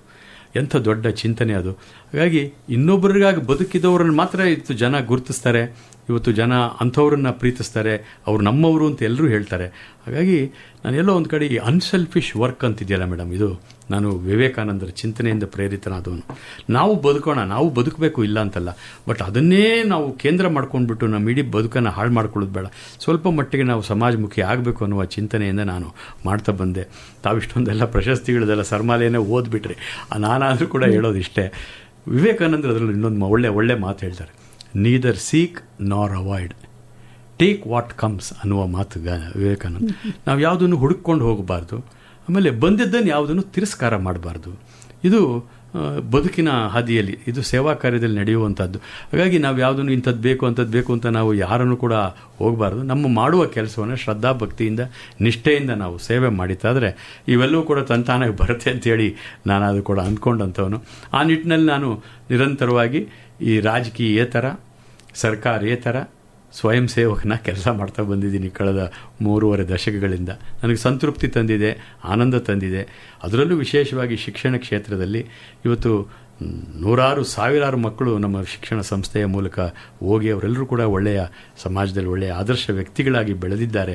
ನಾವು ಹೋದಾಗ ಎಲ್ಲೋದ್ರು ಸಿಕ್ಕಿದ್ರು ಭಾಳ ಗೌರವದಿಂದ ಮಾತನಾಡಿಸ್ತಾರೆ. ಅದೇ ನನಗೆ ದೊಡ್ಡ ಒಂದು ಪ್ರಶಸ್ತಿ ಅಂತೇಳಿ ನಾನು ಭಾವಿಸಿದ್ದೀನಿ. ಸೊ ನಾವು ಕಾರ್ಯಕ್ರಮದ ಅಂತಿಮ ಹಂತದಲ್ಲಿದ್ದೀವಿ, ಕಾರ್ಯಕ್ರಮ ಮುಗಿಸುವಂತಹ ಸಮಯ. ಕಡೆಯದಾಗಿ ಸರ್, ಇಂದಿನ ಯುವ ಜನತೆಗೆ ಒಬ್ಬ ಶಿಕ್ಷಣ ತಜ್ಞರಾಗಿ, ಸಮಾಜ ಚಿಂತಕರಾಗಿ, ಸಮಾಜ ಸುಧಾರಕರಾಗಿ ನೀವು ವಿದ್ಯಾರ್ಥಿಗಳಿಗೆ ಜೊತೆಗೆ ಇಂದಿನ ಯುವ ಜನತೆಗೆ ನಿಮ್ಮ ಸಂದೇಶ ಏನು ಸರ್? ನೀವು ಮೇಲ್ ಬನ್ನಿ, ಓದಿ ಸಶಕ್ತರಾಗಿ, ಜೊತೆಯಲ್ಲಿ ಸಾಮಾಜಿಕ ಬದ್ಧತೆಯನ್ನು ಇಟ್ಟುಕೊಳ್ಳಿ. ಎಲ್ಲದಕ್ಕಿಂತಲೂ ಮುಖ್ಯವಾಗಿ ನಮ್ಮ ಸಮಾಜದ ಮೌಲ್ಯ ಆದಂಥ ಮಾತೃದೇವೋಭವ, ಪಿತೃದೇವೋಭವ, ಆಚಾರ್ಯ ದೇವೋಭವ, ಅತಿಥಿ ದೇವೋಭವ, ಇವು 4 ಪರಿಪಾಲಿಸ್ತಾ ಬನ್ನಿ. ತಂದೆ ತಾಯಿಗಳಿಗೆ ಗೌರವ ಕೊಡಿ, ಗುರು ಹಿರಿಯರಿಗೆ ಗೌರವ ಕೊಡಿ, ಮನೆಗೆ ಬಂದ ಅತಿಥಿಗಳನ್ನು ಗೌರವದಿಂದ ಅವರೊಂದಿಗೆ ನಡ್ಕೊಳ್ಳಿ. ನೀವಿಷ್ಟು ಮಾಡಿದ್ದಾದರೆ ನಮ್ಮ ಭಾರತೀಯ ಸಂಸ್ಕೃತಿ ಉಳಿಯುತ್ತೆ, ನಮ್ಮ ಮನ ಎಲ್ಲ ಬೆಳಗುತ್ತೆ, ನಮ್ಮ ಯುವಜನರು ನಿಜಕ್ಕೂ ಈ ದೇಶಕ್ಕೆ ದೊಡ್ಡ ಶಕ್ತಿ ಆಗ್ತಾರೆ ಅಂತ ನಾನು ಅಂದ್ಕೊಂಡಿದ್ದೀನಿ. ಕೇಳಿಸ್ಕೊಂಡ್ರಲ್ಲ ಸ್ನೇಹಿತರೆ, ಡಾಕ್ಟರ್ ಕೃಷ್ಣ ಅವರ ಹೇಳಿದ ಮಾತುಗಳನ್ನು ನಿತ್ಯ ನಮ್ಮ ಜೀವನದಲ್ಲಿ ಅಳವಡಿಸಿಕೊಂಡಿದ್ದೇ ಆದರೆ ನಾವು ಸಹ ನಮ್ಮ ದೇಶಕ್ಕೆ ನಮ್ಮದೇ ಆದ ಒಂದು ಕಾಣಿಕೆ ಕೊಡಲು ಸಾಧ್ಯ ಆಗುತ್ತೆ. ಸಾಧನೆಯ ಹಾದಿಯಲ್ಲಿ ಕಾರ್ಯಕ್ರಮದಲ್ಲಿ ಇಷ್ಟೊತ್ತು ನಮ್ಮ ಜೊತೆಯಾಗಿದ್ದಂಥ ಡಾಕ್ಟರ್ ಉಡೇ ಪಿ ಕೃಷ್ಣ ಅವರಿಗೆ ಆಕಾಶವಾಣಿಯ ಪರವಾಗಿ ಧನ್ಯವಾದಗಳು. ಧನ್ಯವಾದಗಳು ಮೇಡಮ್. ಆತ್ಮೀಯ ಸ್ನೇಹಿತರೆ, ಇದುವರೆಗೆ ಸಾಧನೆಯ ಹಾದಿಯಲ್ಲಿ ಕಾರ್ಯಕ್ರಮ ಕೇಳಿದ್ರಿ. ಇಂದಿನ ಈ ಕಾರ್ಯಕ್ರಮದಲ್ಲಿ ನಮ್ಮೊಂದಿಗೆ ಭಾಗವಹಿಸಿ ಶಿಕ್ಷಣದ ಬಗ್ಗೆ, ಇಂದಿನ ವಿದ್ಯಾರ್ಥಿಗಳ ಬಗ್ಗೆ, ಯುವ ಜನತೆಯ ಬಗ್ಗೆ, ದೇಶ ನಿರ್ಮಾಣದಲ್ಲಿ ವಿದ್ಯಾರ್ಥಿಗಳ ಪಾತ್ರದ ಬಗ್ಗೆ ಎಳೆಯಾಗಿ ತಿಳಿಸಿಕೊಟ್ಟಂತ ಡಾಕ್ಟರ್ ಉಡೇ ಪಿ ಕೃಷ್ಣ ಅವರಿಗೆ ಮತ್ತೊಮ್ಮೆ ಧನ್ಯವಾದಗಳು.